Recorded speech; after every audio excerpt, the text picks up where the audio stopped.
네, 안녕하세요. 노랑연금연구소입니다.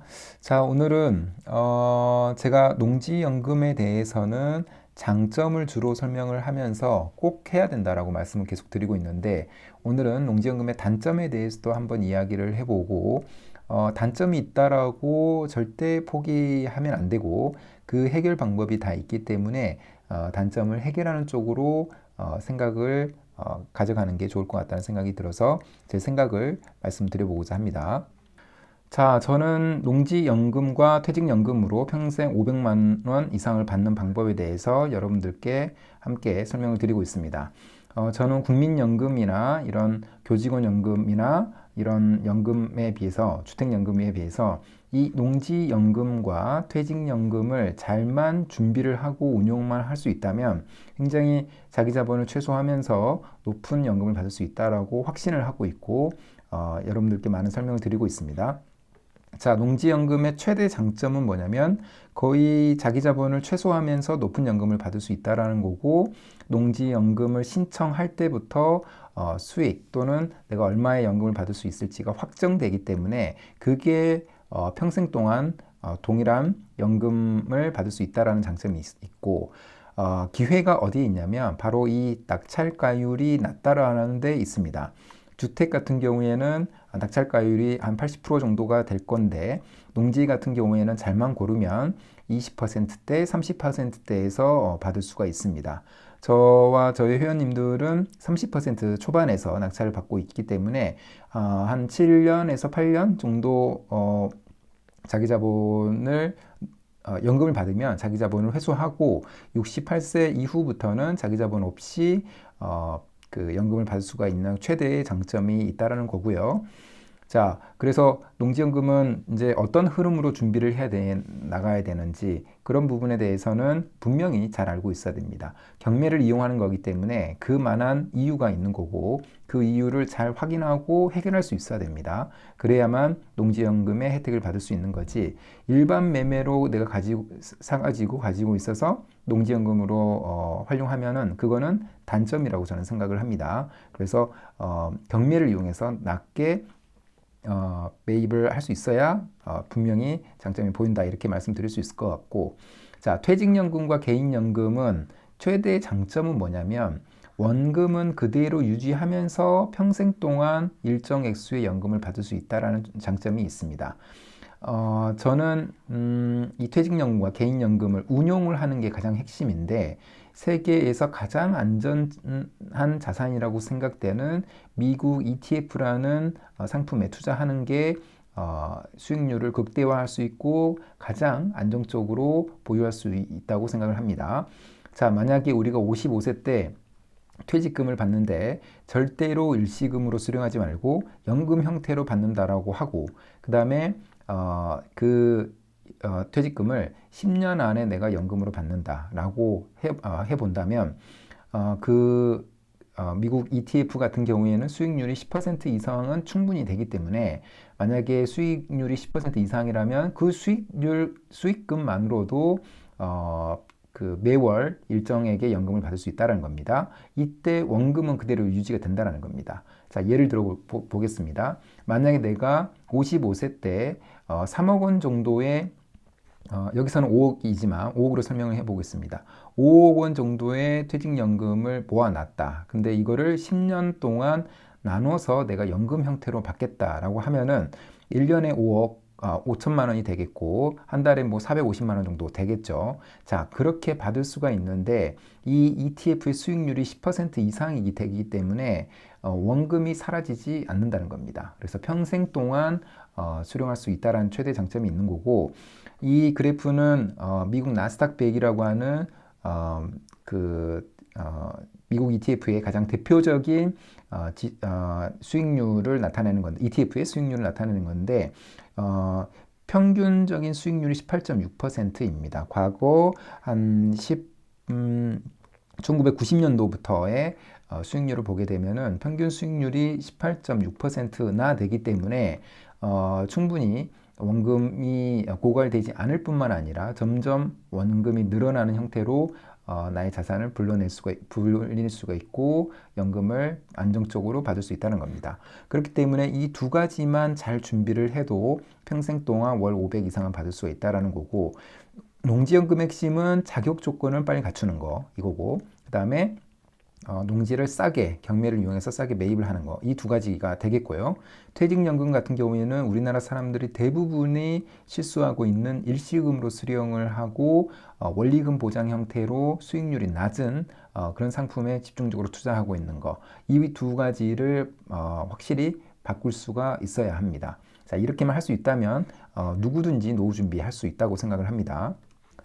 자, 농지연금의 단점을 많은 사람들이 이야기하는 부분과 제가 생각하는 거를 한번 같이 정리를 해봤습니다. 자, 첫 번째는 공시지가의 100% 또는 감정가의 90%로 금액이 책정된다라는 겁니다.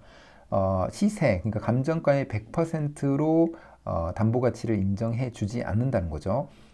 감정가 대비해서 90%만 책정을 해준다라는 겁니다. 아깝죠? 어떻게 보면 아깝다고 볼 수가 있습니다. 자, 두 번째는 중도 해지나 기간 만료 후 재구입 시 위험 부담금 명목으로 이자를 추가하게 된다라는 겁니다.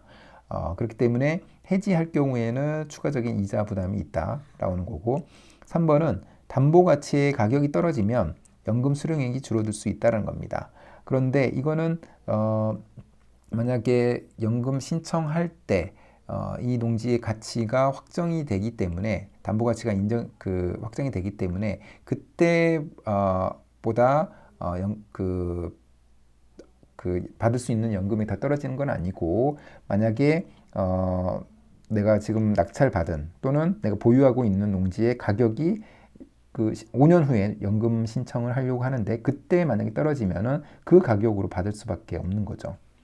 자, 네 번째는 뭐 상속 갈등이라고 했는데, 이거는 뭐냐면 만약에 평생 동안 농지연금을 받다가 만약 사망 시에는 상속자들한테 이 농지를 보유를 계속 할 건지 아니면 농어촌공사에 매도를 할 건지를 결정하게 되는데, 이때 이제 상속을 하게 될 경우에는 여러 가지 갈등이 생길 수 있다라는 그 이야기인 거고요.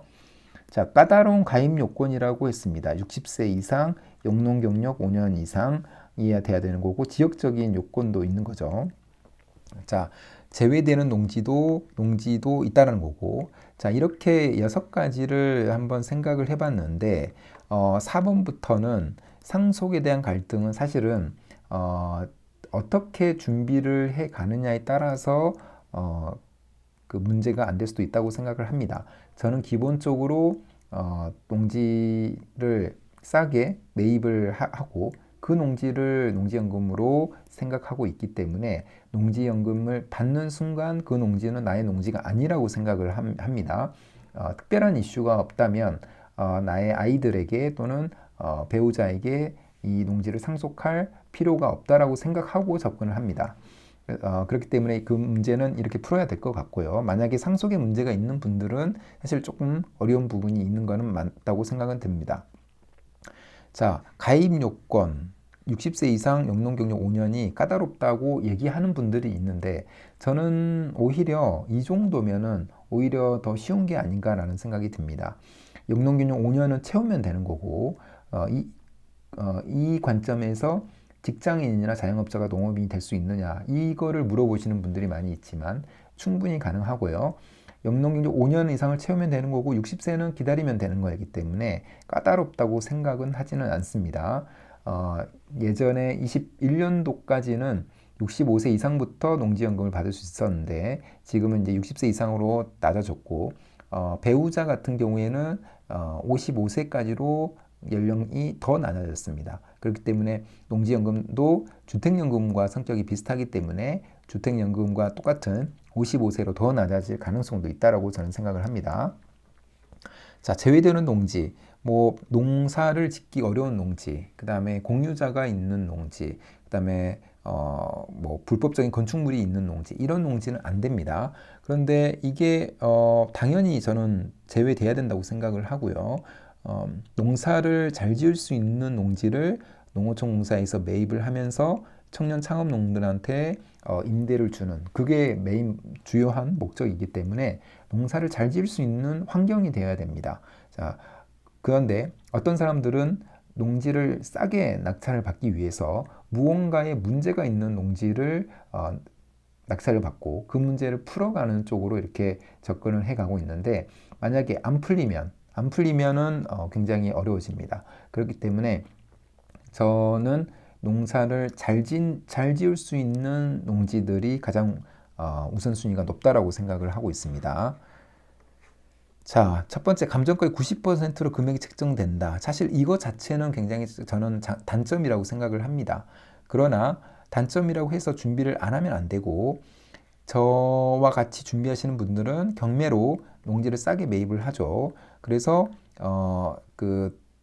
기본적으로 저와 같이 준비하시는 분들은 30%대에서 낙찰을 받고, 그렇게 낙찰 받은 농지들은 시간이 지나면서 실제적인 낙찰가율은 점점 더 낮아지게 됩니다. 왜냐하면 시간이 지나면서 이 토지의 가치는 더 오르기 때문에 그런 거고, 토지의 가치를 올릴 수 있는 진입로라든가 국어를 이용한 어떤 평탄화 작업이라든가 아니면 토지를 하필한다든가 이런 방법을 통해서 실제적인 낙찰가율은 더 올라가게 만들고 있기 때문에 그렇게 농지를 싸게 매입을 한다면 감정가의 90%로 금액을 책정받아도 좋다라고 생각을 하고 있습니다. 그래서 그 연금이 개시되면은 그 농지는 내가 농사를 지어도 되고 농어촌 공사에 임대를 해도 됩니다. 그래서 그거는 선택이지만 저 같은 경우에는 이미 연금을 받게 되면은 그 농지는 내 농지가 아니다라고 생각을 하고 접근을 하기도 합니다. 자, 두 번째는 중도 해지나 기간 만료 후 재구입 시 위험부담금 명목으로 이자를 추가한다는 건데 중도 해지는 안 하면 되지 않을까라는 생각이 듭니다. 중도 해지를 하는 이유는 이 농지의 가치가 아깝기 때문에 그럴 수 있다고 생각을 하는데 저는 아까 말씀드린 대로 아까울 수 있으나 내가 매입한 금액 자체가 굉장히 싸기 때문에 그 농지를 담보로 연금을 받게 되면은 아깝다는 생각이 안 들 것 같고 아깝다고 해도 그게 만약에 중도 해지를 할 정도로 만약에 일반적인 매매의 가치가 높다면 높은 가격에 팔릴 수 있다면 사실은 이거는 해지를 하고 그 다음에 이자를 추가로 납부를 하고 해도 된다고 생각을 합니다. 왜냐하면 농지연금용으로 싸게 매입할 수 있는 농지는 또 있기 때문에 그런 거죠. 그래서 기본적으로 중도 해지는 하지 않지만 그러나 주변의 토지 가치가 아니면 내 토지의 가치가 굉장히 높아졌다라고 했을 때 아깝다. 그럴 경우에는 일반 매매로 팔고 다시 농지연금 준비하면 된다는 생각이 듭니다. 자, 세 번째. 담보 농지의 가격이 떨어지면 연금 수령이 줄어들 수 있다라는 겁니다.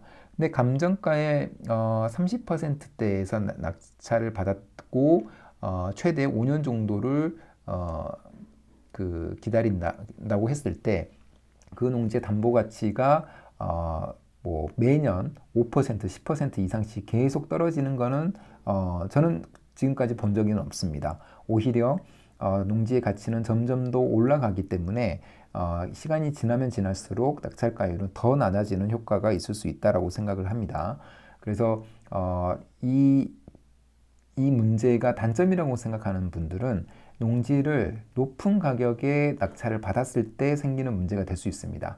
감정가의 뭐 예를 들면 법원 감정가의 80%, 70%대에서 낙찰을 받아서 그게 계속해서 감정가가 올라주면 좋지만 올라가지 않고 오히려 좀 더 떨어진다. 왜냐하면 과거에 급등했던 이력이 있기 때문에 이제는 점점 주변의 토지와 키 맞추기를 하면서 가치가 낮아지는 그런 경우는 있을 수 있습니다. 근데 그렇게 하는 거는 좀 잘못된 거죠. 연금용 농지는 싸게 매입을 해야 되기 때문에 그런 관점에서 만 잘 주의를 한다면 이 부분도 문제는 되지 않는다고 생각을 합니다. 그래서 제가 몇 가지 오늘 단점에 대해서 설명을 드리긴 했지만 사실은 이 단점이 어떻게 우리가 농지연금용 농지를 준비하느냐에 따라서 단점이 아닐 수 있다고 생각을 하고요. 기본적으로 농지를 싸게 매입한 다음에 연금 신청을 하면 그 농지는 내 농지가 아니다라고 생각을 하고 미련 없이 그 농지는 농어촌공사에 임대를 주거나 아니면은 제가 계속 농사를 짓더라도 이 농지는 연금을 다 받으면 소유권을 농어촌공사에 이관한다라고 생각한다면 굉장히 가벼운 마음으로 그 연금을 받을 수 있지 않을까라는 생각이 듭니다.